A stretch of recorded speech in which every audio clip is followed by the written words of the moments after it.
Fala pessoal, meu nome é Ederson Campos, sou do canal Papo de Gráfica. Você quer mesmo alavancar sua empresa? A empresa que você trabalha está precisando dar uma alavancada? Como alavancar o faturamento da sua gráfica? Se você é empresário, está vendo que a sua gráfica não está conseguindo andar, se você está vendo que você está fazendo um esforço e não está conseguindo progredir nas ações que você toma, ou mesmo se você é um gestor ou um PCP da empresa, preste atenção nessas 10 dicas que a gente tem, que com certeza são os pontos chaves que você não está prestando atenção. Durante esses 24 anos de experiência na área gráfica, atuando diretamente na área gráfica, e esses 10 como consultor, eu fui juntando alguns pontos de atenção dentro das gráficas, onde constatei que se a gente não prestar atenção nesses 10 pontos, não tem jeito. A gráfica acaba não conseguindo alcançar os números que ela tem como objetivo. Bom, o primeiro passo que você tem que ter na sua mente quando você quer alavancar uma empresa é mapeie o seu negócio. O que é mapear o negócio? Você vai criar centros de custos que são as áreas em que você imagina que entram o dinheiro da sua empresa. Tá? Então você vai pegar a sua empresa numa visão geral e vai mapear os setores produtivos dessa daí. É mais ou menos como se fosse um RKW.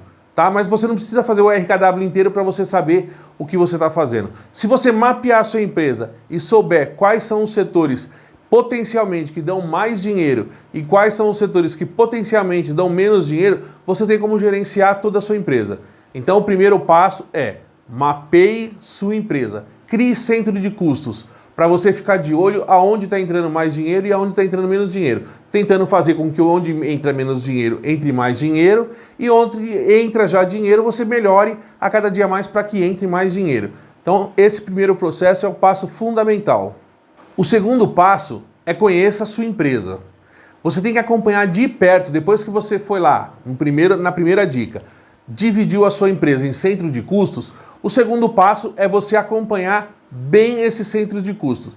Por quê? Aí você vai descobrir, com isso, os setores que são fundamentais e dão dinheiro e os setores que sugam o seu dinheiro. Tá? Não que isso não possa acontecer. De vez em quando vai acontecer que um setor está sugando dinheiro, ou seja, ele não consegue se pagar sozinho, mas você vai identificar que ele é fundamental para o seu negócio. E aí não tem o que fazer. A gente tem que manter e tentar dividir esses custos nos setores que você identifica como entrada de dinheiro melhor. Tá? Mas se ele é fundamental, ele tem que permanecer. Agora, se você chegar à conclusão que ele está sugando dinheiro e ele não é fundamental, ou seja, sem ele eu ainda continuo produzindo e funcionando, elimine. A gente tem que eliminar nos dias de hoje todas as fontes que sugam o nosso dinheiro. Eu não vou fazer um setor trabalhar mais para manter um setor que ele não é produtivo e não é fundamental. Tá? Onde pode acontecer isso, de um setor não ser produtivo a ponto de se pagar, mas ser fundamental para o negócio da empresa? O acabamento. Talvez a quantidade de pessoas que você tenha do seu acabamento e a quantidade de soluções que você encontre, ele não seja produtivo o suficiente para se manter. E aí a gente tem que ficar de olho. Por quê? Porque se é muito dinheiro que eu estou aplicando, eu tenho que tomar cuidado. Agora, se for pouco dinheiro que eu estou aplicando, mas ele é fundamental para que todos os outros, para impressão digital, impressão offset, né, a comunicação visual, se é fundamental para que eles funcionem e eles estão te trazendo dinheiro, espera lá que agora é a hora da gente ver o investimento que a gente está fazendo e com cuidado e decidindo como fazer. Mas agora, não é produtivo, não está trazendo dinheiro e não é fundamental, elimina o mais rápido possível. Então, vamos para o terceiro. Antes de falar o terceiro passo que a gente vai fazer, não esquece, fica até o fim, porque os 3 últimos, na verdade os 4 últimos, mas os 3 últimos são o que eu considero fundamentais para que seu negócio cresça e permaneça sempre sendo rentável. Acompanhe a gente até o final, faça a sua inscrição, dê o seu joinha para ajudar a gente a continuar com o canal, beleza? Vamos lá. Terceiro passo, tenha um orçamentista bom. Tem o orçamentista, que é o cara que entende sua empresa, senta junto com você e vê os números para que ele analise e faça um melhor orçamento. E tem o cara que é o operador de orçamento. ou seja, ele é operador do programa de orçamento, mas ele não te ajuda em nada a decidir a melhor forma de fazer. Talvez se ele te ajudasse um pouco melhor nessas funções, analisando tudo, como que eu faço, o que eu faço, aonde eu posso, esse setor está já dando dinheiro, já está dando bastante dinheiro, mas esse setor aqui eu preciso dar uma alavancada nele, então que tal eu amenizar aqui nesse setor para beneficiar o outro? Lógico, não é que eu estou tirando de um lugar e estou pondo no outro. Eu estou tentando enxugar o orçamento aonde eu posso, como eu posso, para que eu não perca aquele serviço. Se aquele serviço eu já vou perder, eu vou fazer uma forma de tentar reduzir aonde eu já estou ganhando bem, mas para não perder o serviço daquele setor que eu ainda não estou ganhando bem. Então ele tem que saber os números de todos os seus centros de custos, ele tem que saber o número da sua folha de pagamento, dos seus números da empresa, porque ele não pode, a função dele é não perder o orçamento. Se ele tiver que baixar aqui, baixar ele com consciência, e é por isso que eu falo se é um orçamentista mesmo ou não. Se ele tiver que fazer isso, abaixando com consciência, tendo noção do que ele está fazendo, ele é um bom orçamentista. Se não, ele é um operador de orçamento. Se ele está fazendo 100 mil de orçamento e está só fechando 10 mil, alguma coisa tem que dar uma olhada. Não estou dizendo que isso tenha que ser 50%, 60%, porque esses números são difíceis de você ficar analisando quando você pega números assim a esmo. Então por isso que tem que acompanhar de perto. O processo gerencial, ele é muito importante. Beleza? Vamos para o quarto. Quarta dica. Avalie bem os seus clientes. Gente, assim como os clientes escolhem com quem eles vão trabalhar, é imprescindível que a empresa tenha muito bem claro no seu planejamento quais são as empresas que ela quer trabalhar. Não é você pegar os melhores, pegar os tops, não, só quero ficar com aquelas empresas top, não é nada disso. É você avaliar os clientes, por exemplo, avaliar por quanto eles pedem de faturamento para você. Se você tem bastante cliente que pede 15, 30 e 45 para fazer os serviços grandes, e aí você tem um outro hall que pede 30, 60 e 90, com quem você vai preferir ficar? Então, você tem que avaliar primeiro os serviços que você oferece, quem está comprando legal e para quem que eu posso vender mais. Segundo, os clientes que você já está vendendo e você pode dar uma alavancada. O que eu não estou fazendo que esses caras precisem? Então, é escolher os clientes com quem você vai ter mais afinidade e que sejam mais a cara da sua empresa. Se eles são pequenos ou são grandes, não importa. O seu cliente pequeno e o seu cliente grande têm que ter a mesma importância para vocês. Eles não têm que ter a mesma prioridade. Prioridade é uma coisa, importância é outra. Importante, todos os seus clientes têm que ser e eles têm que se sentir importante para que eles fechem um acordo com você, para que eles sejam fiéis com vocês. Mas não esqueçam, escolham sim os seus clientes. Não fica pegando papel em ventania, não correndo atrás de tudo que aparece, porque aí você só está perdendo tempo e esforço. Tá? Então defina bem os critérios que você vai usar para a escolha dos clientes, mas uma vez definida a escolha dos clientes, vocês vão migrando aos poucos para essa finalidade do cliente.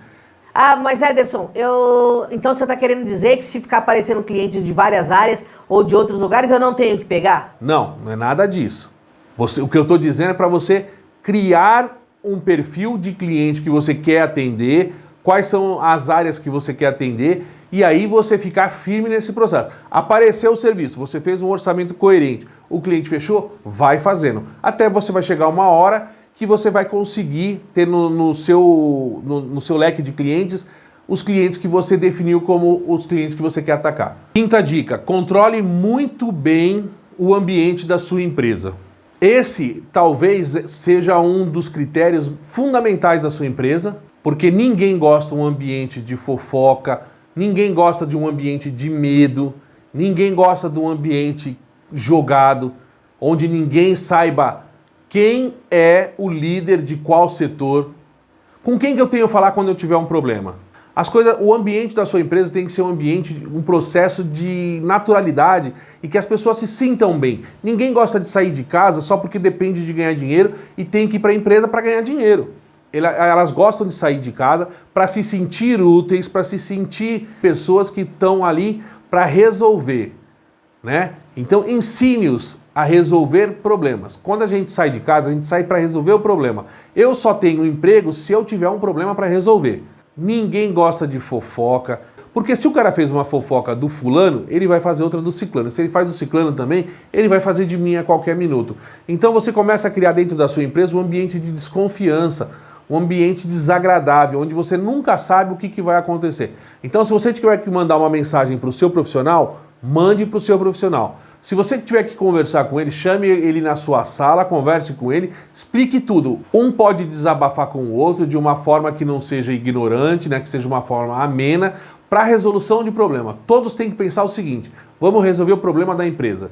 E aí o ambiente vai ser legal, vai ser construtivo, as pessoas vão se sentir importantes, vão se sentir ouvidas. E escute muito bem o que todos têm a dizer dessa coisa do ambiente. Observe bem o ambiente da sua empresa, tá bom? Quinta dica: controle muito bem o dinheiro da sua empresa. Não é porque sobrou mais esse mês que eu posso gastar mais. Você tem que ficar de olho no seu fluxo de caixa, no seu estoque e também nas perdas que a sua empresa tem. Esses são os maiores focos de saída de dinheiro, principalmente no estoque e nas perdas. Por que eu falo isso? Eu não estou falando da boca para fora, foram 34 anos na área. O que eu mais via é quando não se tem o controle do estoque, muito menos o controle das perdas. Isso é uma fonte irreparável de saída de dinheiro. Vou dar um exemplo. Não é sempre que acontece, não é em toda empresa que acontece isso, mas vamos supor que os profissionais sintam que não tem ninguém. Não tem ninguém controlando, não tem ninguém que responda por aquele setor, não tem ninguém que responda por essas perdas ou pelo estoque. O que acontece? Vamos supor que o impressor erre. É muito fácil para ele chegar lá e falar assim: olha, eu preciso de mais 1000 pedaços. E isso, se for constante, você já imaginou quanto que isso vai trazer de problema para você? Entendeu? As pessoas só fazem o que elas são cobradas. Se elas não são cobradas e não são vigiadas, aí vigiada eu não estou falando que é... Ah, eles são irresponsáveis e nada. Porque se você tem um profissional irresponsável dentro da sua planta, a culpa é sua. Foi você quem contratou. Foi você que não está de olho na sua empresa onde deveria estar.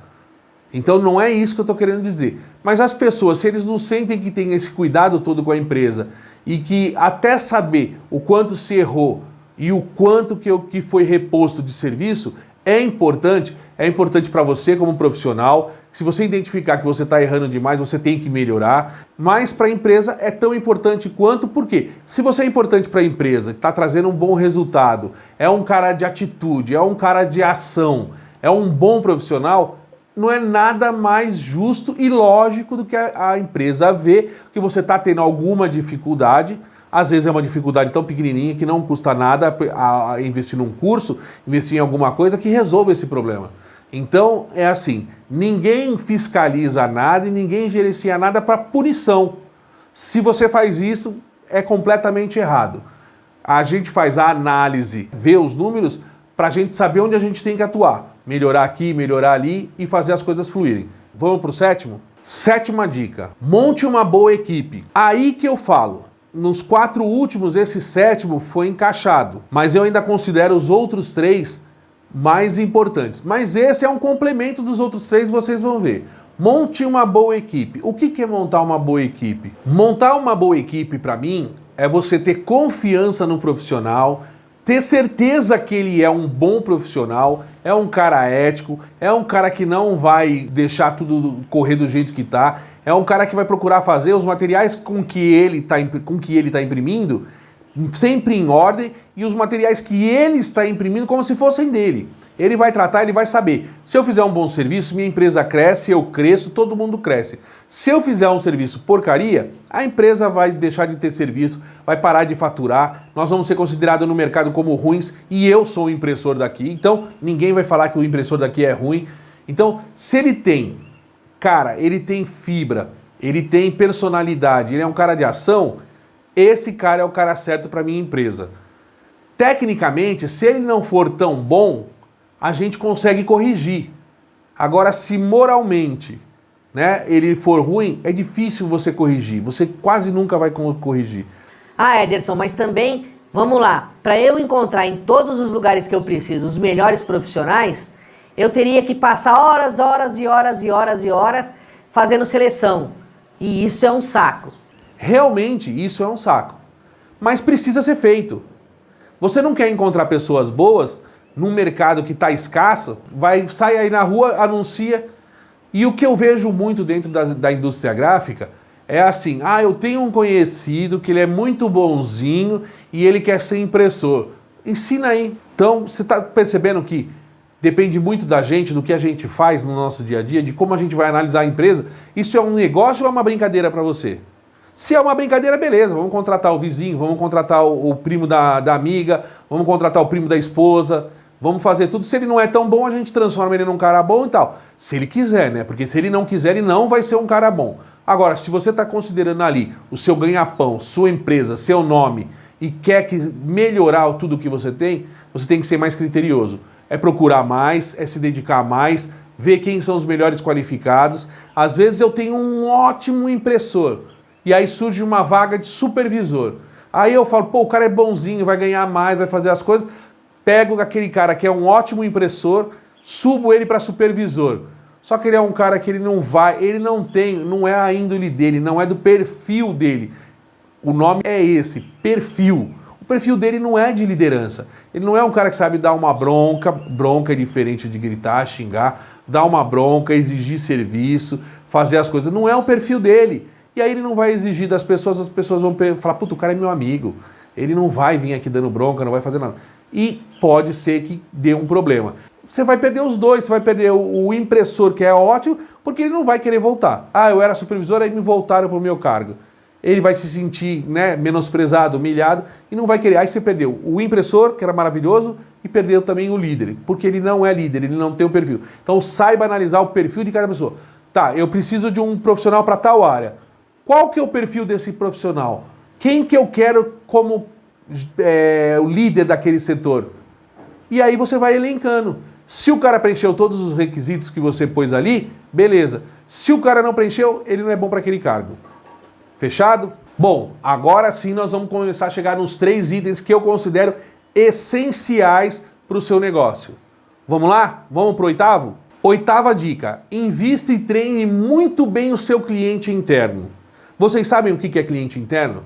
O cliente interno são seus profissionais, são as pessoas que trabalham com você. Por que eu chamo de cliente interno e não de funcionário, né? Posso chamar de profissionais também, mas não de funcionários.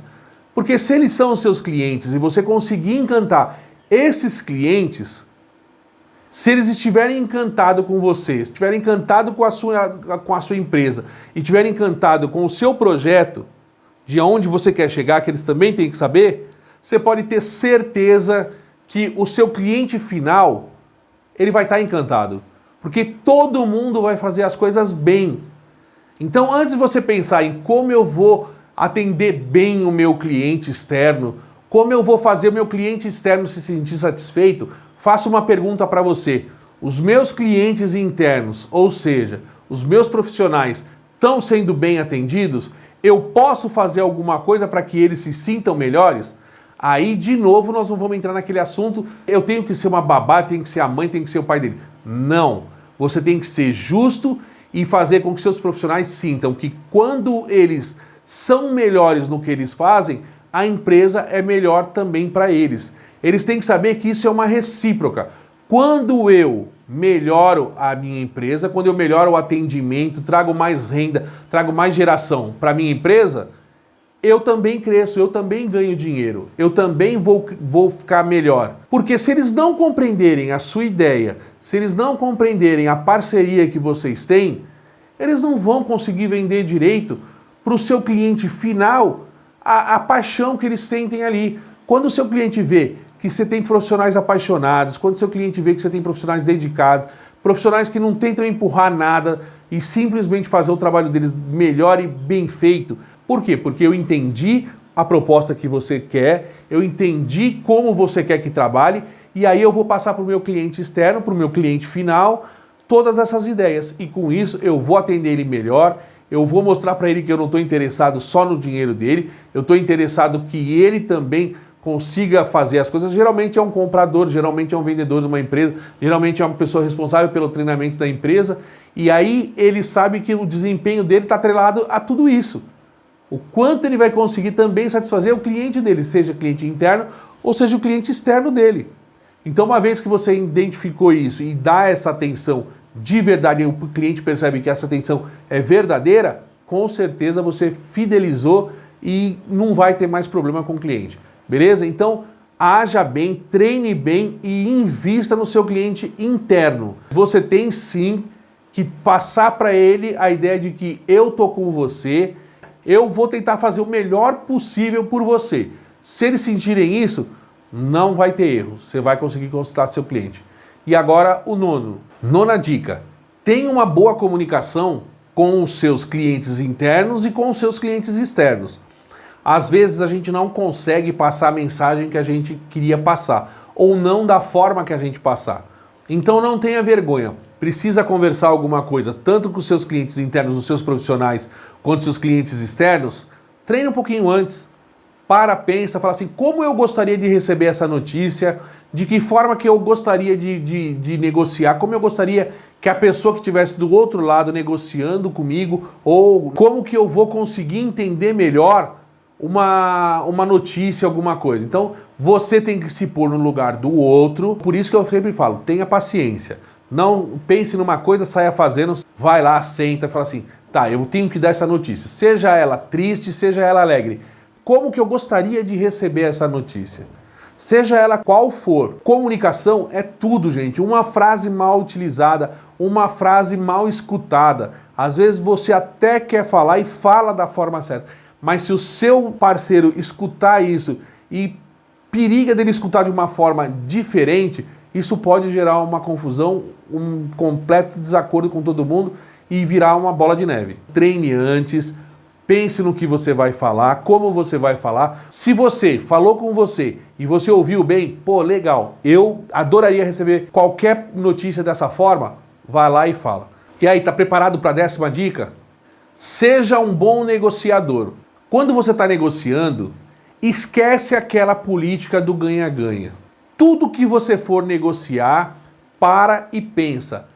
Você não tem que ganhar nada em cima. Uma boa negociação não é aquela que você tem vantagem. Se você está tendo vantagem sobre o seu negociador, significa que você está fazendo um péssimo negócio. Porque quando a pessoa que está do outro lado, ela sente que você está naquela ansiedade de só você conseguir as coisas, ela já começa a paralisar ali a negociação. O cérebro dela já não vai entender daquela forma. Ele já vai começar a pensar, puta, esse cara tá querendo me passar para trás. Então, nenhum ganho, quando você vê que você tá ganhando demais e não tá negociando, é ruim. Na minha opinião, a melhor negociação é quando o justo para todos os lados são sanados. Né? Ninguém vai ficar com a fatia maior, ninguém vai ficar com a fatia menor. E se você não tem condição de atender aquele pedido, às vezes a gente não tem condição de atender alguns pedidos que são feitos pra gente, né? E aí você tem que ser firme e falar, olha, isso eu não consigo. Aí eu começo a prejudicar tanto o meu faturamento, quanto o meu caixa e até a minha presença dentro da empresa. Se você é um vendedor, você vai ter que abaixar até o seu limite. Não adianta você ficar em cima do seu gerente ou em cima do dono da empresa, tem que baixar, tem que baixar, tem que baixar, porque você tem o seu limite. Geralmente é dado o limite para todos. Então, a melhor negociação é aquela onde o ponto de equilíbrio foi para os dois lados, ninguém ganhou mais do que ninguém, eu consegui atender você até onde eu pude e você conseguiu ceder também até onde você pôde. Então, os dois têm que cederem para chegar no ponto e ter a conversa franca. Tá, até que ponto eu posso ir? E até que ponto você pode me ajudar? Eu tenho que te ajudar, por exemplo, se o papo for aquele do valor, você precisa de qual valor?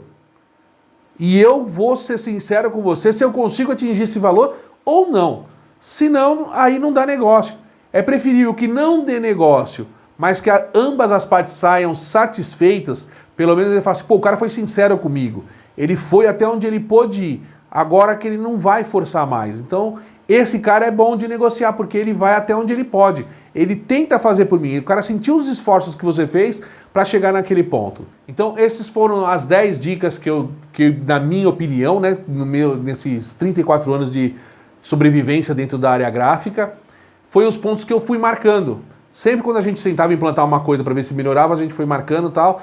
E esses foram os 10 pontos que eu achei assim que, cara, se você conseguir implantar essas 10 dicas que eu passei para você com seriedade, com naturalidade, tentando melhorar a sua empresa, com certeza você vai melhorar e você vai conseguir chegar lá. Beleza? Um abraço, até o próximo episódio e vamos que vamos. Fala pessoal, eu voltei aqui primeiro para pedir desculpas, que era para a gente ter postado esse vídeo na segunda pela manhã, como a gente tem prometido. Só que nós tivemos um problema técnico no domingo à noite com a quebra de um cabo aqui na região, então a gente não conseguiu editar a tempo. Que nessa sexta-feira vai ter entrevista com o professor José Pires, tá? O professor do Senai, da pós-graduação, e é um grande consultor do mercado gráfico, acho que todos vocês já devem ter ouvido falar nele, tá? É um cara super engraçado, super humorado, mas também um cara que tem muito a falar, né? Então é bom a gente prestar atenção no que ele fala, porque é um cara que, além de entender muito da área gráfica, é um cara que entende bastante de gestão financeira. Então é um cara que tem bastante história para passar para a gente, tá? Então conto com vocês nessa sexta-feira para assistir a entrevista com o professor José Pires e também conto com você para na próxima semana participar do quadro Fala Aí. A pergunta já está lá, beleza? Um abraço, até mais.